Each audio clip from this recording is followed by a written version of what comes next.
More fast-moving developments in the impeachment inquiry into President Trump, including an angry White House news conference by the president. He went on a tirade against the impeachment inquiry, Congressman Adam Schiff, who's driving it, and the whistleblower whose complaint launched it. Without any evidence, the president accused Schiff, who's chairman of the Intelligence Committee, of writing the complaint. Schiff's office has confirmed that the whistleblower sought guidance from a committee aide on filing of the complaint, but denies Schiff saw it in advance. And up on Capitol Hill, what was deemed an urgent closed-door briefing to lawmakers by the State Department's Inspector General has just finished. We're learning new information about the Ukraine-related documents he revealed.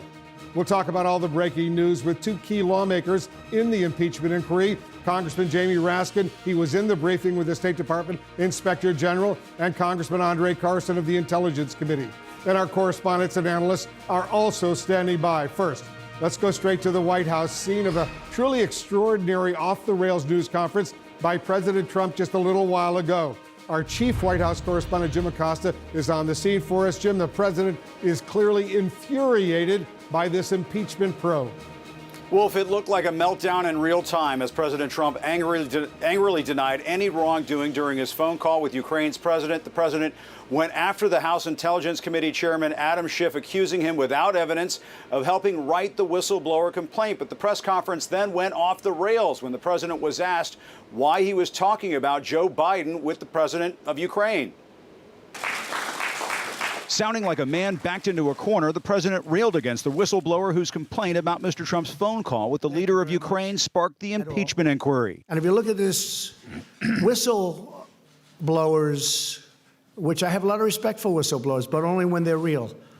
His report of the phone call was totally different than the fact. The president seized on a report in the New York Times that the whistleblower sought guidance from the House Intelligence Committee on how to file a complaint. Mr. Trump then accused the committee's chairman, Adam Schiff, of helping write the complaint, a charge he leveled with zero evidence. Well, I think it's a scandal that he knew before. I go a step further. I think he probably helped write it. Okay? That's what the word is. And I think it's, I give a lot of respect for the New York Times for putting it out. The president then defended his calls for Schiff to be investigated for treason, still fuming days after the chairman mocked Mr. Trump's phone call with the Ukrainian leader. Because of the fact that he's lying about the president of the United States and as to what the president says. You know, I believe it or not, I watch my words very carefully. There are those that think I'm a very stable genius, okay? I watch my words very, very closely. And to have somebody get up and to totally fabricate a conversation that I had with another leader and make it sound so bad, it was so evil. When asked why he raised the issue of former Vice President Joe Biden during the call, Mr. Trump then misstated what happened, insisting it was the Ukrainian president who first brought it up. But that's not true. It was the president who did that. If you look at what he said, okay, and he brought it up. I think he brought up the name Rudy Giuliani. What I want is the following, and I've said this loud and clear. We have our ambassadors here. We have Mike Pence here. Why are we the only ones that give the big money to the Ukraine? The president was then pressed by other reporters in the room about Biden. What did you want about Biden? What did you want him to look into on Biden? Look, Biden and his son are stone cold crooked, and you know it. His son walks out with millions of dollars. The kid knows nothing. At that point, the president was blowing his top, blasting Reuters reporter Jeff Mason for his question. Are you talking to me? Yeah, it was just a follow-up of what I just asked you, sir. Listen, you ready? We have the president of Finland. Ask him a question. I have one for him. I just wanted to follow up on the one that I asked you, which was, did you hear what me? did you want Did you hear me? Yes, Ask sir. him a question. I will, but I've given you a long answer. Ask this gentleman a question. Don't be rude. No, sir, I don't want to be rude. I just wanted you to have a chance to answer the question that I asked you. I've answered everything. It's a whole hoax. And you know who's playing into the hoax? People like you and the fake news media that we have in this country. And I say in many cases, the corrupt media, because you're corrupt. Much of the media in this country is not just fake, it's corrupt. The president revealed his call with the Ukrainian president as a part of his ongoing effort to prove that he was wrong during the 2016 campaign, an effort that may include bringing lawsuits against federal investigators on special counsel Robert Mueller's team. And just so you know, we've been investigating on a personal basis through Rudy and others, lawyers.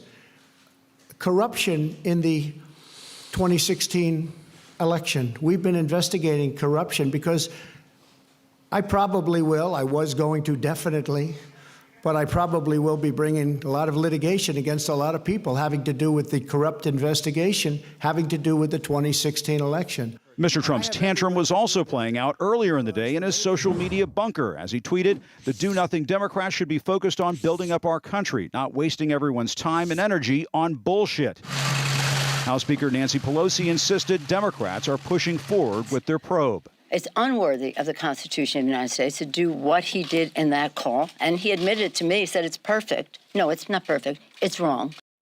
The president suggested the White House will cooperate with the subpoenas issued by House Democrats for information in the Ukraine investigation, but the president hasn't fully cooperated in the past. Consider the Russia investigation. Recall, he never sat down for an interview with special counsel Robert Mueller, and he's never given up his tax returns, though he's been asked multiple times. And we should note the whistleblower's attorney says no one from the House Intelligence Committee helped in writing that complaint.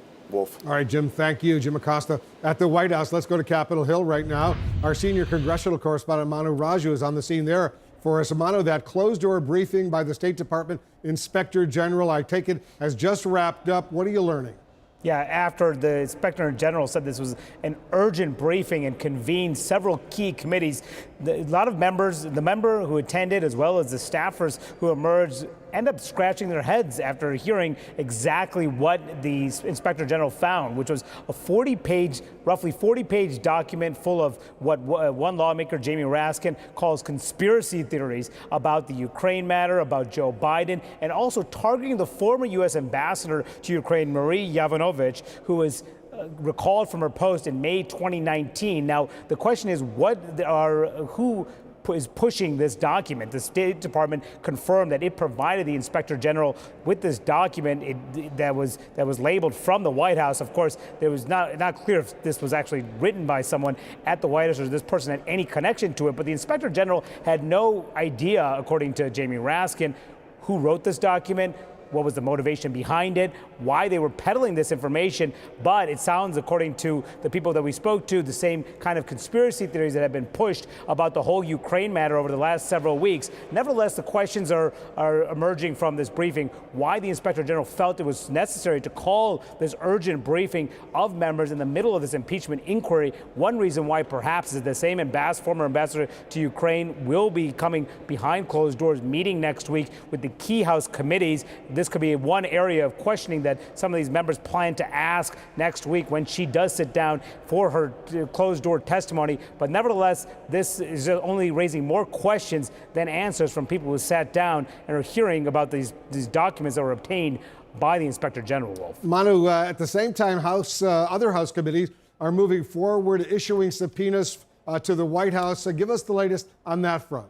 Yeah, that's right. They're actually threatening to issue a subpoena by Friday if they do not get compliance with their documents. They're not getting any indication that the White House will actually provide information related to Ukraine. These committees had asked on multiple occasions to turn over these Ukraine-related communications, what they know about efforts to urge the Ukrainian government to investigate Joe Biden, what they know about Rudy Giuliani's efforts in that country. The White House counsel's office has now provided this information. Now the committee is planning to move forward with a subpoena as soon as Friday if they do not get compliance. Now, this comes, Wolf, as this impeachment probe is rapidly escalating. The State Department was hit with a subpoena last week. Rudy Giuliani himself was hit with a subpoena earlier this week. And now, in a matter of days, the White House will soon be hit with a subpoena. And expect more, I'm told, as the Democrats are demanding answers. And if they don't get it, they say this will be evidence of what they view as obstruction of Congress. Yeah, lots going on. Manu Raju up on Capitol Hill.